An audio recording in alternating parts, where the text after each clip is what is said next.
Title: The Wise Tortoise and the Feast in the Sky. Long ago, when the forest was still young and the animals lived like one family, there was one creature who was not feared for his strength, nor admired for his speed, nor even respected for his beauty, yet his name was always on the lips of others. That creature was the tortoise. His body was small, his steps were slow, and his back was heavy with a shell. But his mind was sharp, cunning, and endless tricks. Some called him wise, some called him deceitful, but whether for good or bad, he was always remembered. One day, the sound of great drums rolled across the land, echoing from mountain to river, carried on the wind so that even the smallest insect knew something important was about to happen. The king of the sky had declared a feast.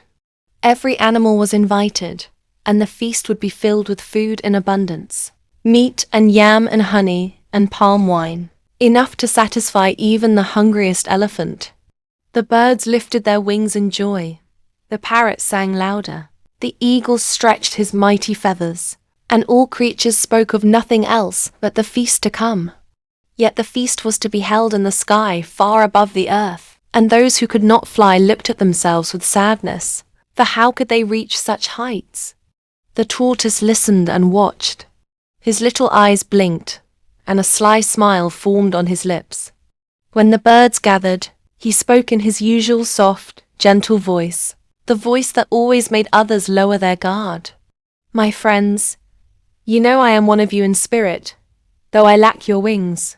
Have I not advised you in times of danger? Have I not shared in your troubles? Will you now abandon me when joy has come? Please lend me just one feather each, and I will bind them together to make wings of my own. Let me join you, for what is happiness if a brother is left behind?" The birds whispered among themselves. Some shook their heads, remembering the tricks of the tortoise, but others, touched by his words, agreed. And so, from each bird he took a feather. The eagle gave him a long one, the parrot a bright green, the dove a pure white, the crow a black, the guinea fowl a speckled one, until he had enough to fashion a pair of strange wings. When he stretched them out, the forest gasped, for Tortoise, who had only ever crawled on the earth, lifted himself clumsily into the sky. On the day of the feast, the sky was bright, and the air was filled with the flapping of countless wings as the birds soared upward. Among them was the tortoise, awkward but determined, flapping with all his strength. The animals below stared in disbelief. Was this not the same creature who could not outrun even a snail? Yet there he was, rising into the heavens. The monkeys laughed, the hyenas cackled, the villagers pointed, but the tortoise only smiled, his mind fixed on the food awaiting him. When they reached the palace of the king of the sky, the sight was more glorious than anything they had imagined. Tables stretched as far as the eyes could see, groaning under the weight of food steaming yam, soups filled with meat, roasted antelope, honey to dripping from combs, cola nuts shining like jewels, and calabashes brimming with palm wine that sent its sweet aroma into the air. The birds' stomachs rumbled with joy.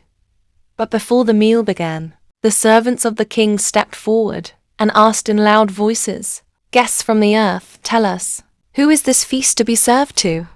Quick as lightning, the tortoise stood up and spoke. "According to our custom, a visitor must take a new name when he dines in another man's house. From today, call me all of you." The birds were puzzled, but they kept quiet. And so when the servants returned with the food and asked again, "Who is this feast for?" the birds answered as they had been told, "It is for all of you." The tortoise clapped his hands and laughed. "Ah, that is me." And without shame, he sat before the food and began to eat. Plate after plate disappeared into his belly. He scooped the yam, dipped into the soup, chewed the roasted meat, swallowed the cola nuts, and drank the palm wine until it dripped down his chin.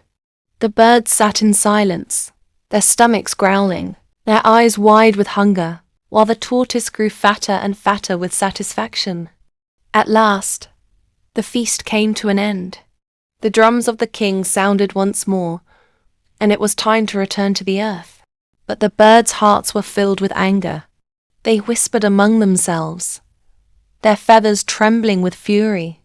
This greedy tortoise has tricked us and left us hungry. He has mocked our kindness. And so, one by one, they took back the feathers they had given him. The eagle snatched his.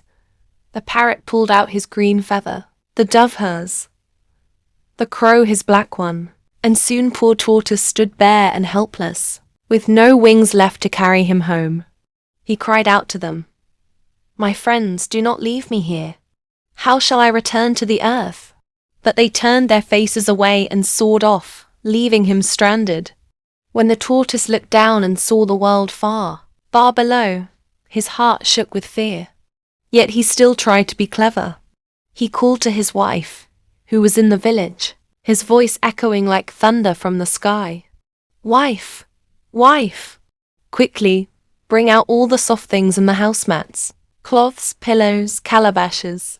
Spread them on the ground so that when I fall, I will land safely." But his wife, weary of his tricks and angered by his greed, decided to teach him a lesson. Instead of soft mats and cloths, she spread out mortar, pestles, and grinding stones. At last, with no other choice, the tortoise closed his eyes and let go. Down, down, down he tumbled, his shell heavy, his body spinning, until he struck the earth with a mighty crack.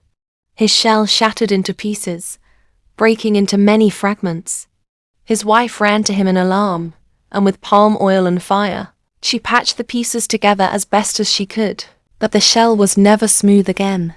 From that day to this, the tortoise's shell has remained cracked, a reminder of his cunning and his greed. And the elders say, when they tell the tale by firelight, that wisdom is a gift, but when mixed with greed, it becomes a curse. The one who eats alone will choke alone. A cunning tongue may win a feast, but it cannot win peace. And though greed may lift a man to the sky, it will surely bring him crashing down to the earth.